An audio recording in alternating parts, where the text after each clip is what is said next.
ભારતીય જનતા પાર્ટીમાં અને ખાસ કરીને રાજકોટ લોકસભામાં છેલ્લા 2-3 દિવસથી જે અફવાઓ ચાલે છે, હું આજે મીડિયાના માધ્યમથી સ્પષ્ટતા કરવા માંગુ છું કે રાજકોટ લોકસભામાં જિલ્લા અને ગ્રામ્ય વિસ્તારની 7 વિધાનસભા આવે છે.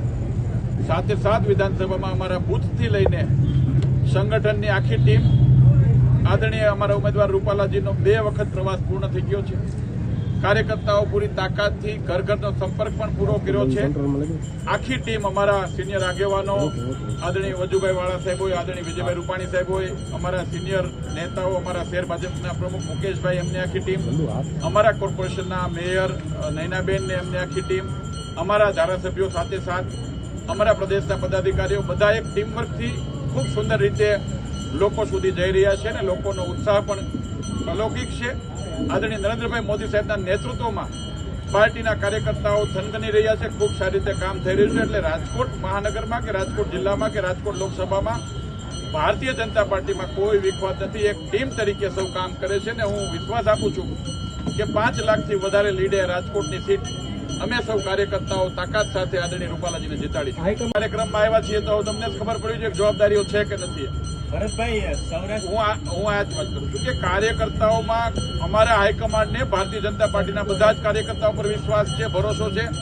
કોઈ કાર્યકર્તાને કોઈ જવાબદારી ઓછી કરી વધારે કરી એવું જરાય નથી. બધા જ કાર્યકર્તાઓ પોતાની જવાબદારી પ્રમાણે કામ કરે છે અને હાઈકમાન્ડનો ભરોસો એ વર્ષોથી કામ કરતા કાર્યકર્તાઓ પર છે અને કોઈ જગ્યાએ કોઈ હાઈકમાન્ડે કોઈને કંઈ પૂછ્યું પણ નથી. આ એકદમ સ્વતંત્ર અપવાદ છે. પદ્મિનીબા આપના હસ્તે ભાજપમાં પ્રવેશ્યા ખેસ પહેરીને 60,000 લોકો પ્રદેશ ભાજપની યોજના અનુસાર 60,000 લોકો એ હું સમિતિનો અધ્યક્ષ હતો. 60,000 લોકો આમાં જોડાણા છે. એ વખતે જોડાણા ત્યારે કઈ કાર્યકર્તાઓને કઈ પ્રકારની માનસિકતા છે એનું કોઈ માપવાનું મીટર આવતું નથી. એ ભાજપમાં જોડાણા છે ને એ જ ભાજપમાંથી એમને રાજીનામું આપ્યું છે અને અમે સ્વીકારી લીધું છે. એટલે એમને ભાજપને હું માનું છું ત્યાં સુધી બીજો કોઈ વિષય નથી અને અમારા કોઈ કાર્યકર્તા એ પ્રકારે કોઈની સાથે જોડાયેલા હોય એવી કોઈ વાત છે નહીં. તમારા પાસે છે, પરંતુ આ ક્ષત્રિય જે આંદોલન છે તમે લાવી શકીએ. ક્ષત્રિય સમાજની એક નિવેદનના મામલે રોષ ઉભો થયો હતો. અમારા સૌ આગેવાનો, અમે બધાએ પણ પ્રયત્ન કર્યા છે, અમારા સૌ આગેવાનો પણ પ્રયત્ન કરે છે અને અમારો હાઈકમાન્ડ પણ પ્રયત્ન કરે છે. હું માનું છું કે સુખદ અંત આવશે. ક્ષત્રિય સમાજ એ અમારો પરિવાર છે. ભારતીય જનતા પાર્ટી એટલે દરેક જ્ઞાતિ સમુદાયની સાથે જોડાયેલો એક પરિવાર છે અને ક્ષત્રિય સમાજની સાથે પણ અમારી લાગણીઓ જોડાયેલી છે. અમારા આગેવાન શ્રી રૂપાલા સાહેબે માફી માંગી છે. અમારા પ્રદેશ અધ્યક્ષશ્રીએ પણ વિનંતી કરી છે.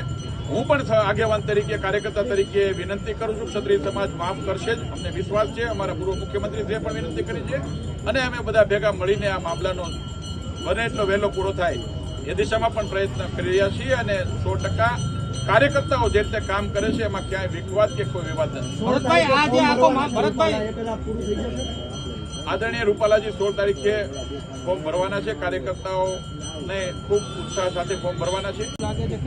હું 20 વર્ષથી ભારતીય જનતા પાર્ટીના પાયાના કાર્યકર્તા તરીકે કામ કરું છું અને હું આપના માધ્યમથી પણ કહું છું કે કોઈ એક સામાન્ય પણ એવી ઘટના કે કોઈ એવા વ્યક્તિ સાથેનો મારો સંપર્ક મળે તો હું જાહેર જીવન છોડી દેવા પણ તૈયાર છું. જે અમારા પાર્ટીના હિતશત્રુઓ છે, જે લોકો ભારતીય જનતા પાર્ટી આટલી બધી સારી રીતે લીડ કરે છે જોઈ શકતા નહીં હોય, આવા લોકો આ પ્રકારે વિખવાદો ઉભા કરવાના પ્રયત્ન કરે છે. તદ્દન પાયાવિહોણી વાતો છે. અલગ અલગ પ્રકારના ન્યૂઝો છપાય છે. એમાં કોઈ તથ્ય નથી. અમારી ટીમ એક ટીમવર્ક તરીકે નરેન્દ્રભાઈ મોદી સાહેબના નેતૃત્વમાં જે રીતે કામ થઈ રહ્યા છે એના સમર્થન માટે એના માટે અમે સૌ કામ કરી રહ્યા છીએ. 110% ડોક્ટર ભરત બોગરા પાર્ટીની કોઈ બાબતની અંદર પાર્ટીના હાઈકમાન્ડે જે નિર્ણય કર્યો એમાં 1% પાર્ટીનો નિર્ણય એ જ ભરત બોગરાનો નિર્ણય હોય અને ભરત બોગરાની પાર્ટીની પ્રત્યેની સમર્પણ ભાવના એ સૌ કાર્યકર્તાને લોકો સારી રીતે જાણે છે. અને હું હજી કહું છું કે અમારો હું એક નહીં, ભારતીય જનતા પાર્ટીનો એક પણ કાર્યકર્તા એક પણ જગ્યાએ કોઈ ખોટી બાબતમાં જોડાયેલો એવો એક પુરાવો તમે આપો, અમે બધું જ છોડી દઈએ.